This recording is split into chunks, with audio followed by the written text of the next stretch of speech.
Welcome to the Banker Lamp. Please enjoy the video. You begin by confirming the exact current OS build and immediately back up critical data. This prevents loss if rollback is needed. Once done, locate the vendor's archived signed update package and verify its checksum so you know it's authentic. Make sure to prepare admin credentials and a checksum tool, plus a USB or external drive for transferring the update. Start the transfer now. Getting these pieces together lets you proceed without interruption and avoids mid-process surprises. Next, verify the package checksum again and extract the update into a working folder.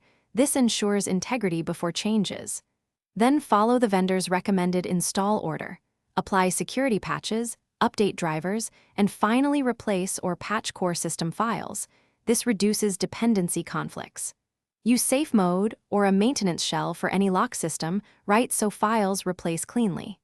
Once running, monitor logs for errors and pause if checksum mismatches or permission failures appear. Finally, reboot into normal mode and immediately confirm the new old version is active. Run targeted system tests and key applications to validate functionality. If everything checks out, restore user data and reapply personalized configurations and licenses so the system returns to full operation.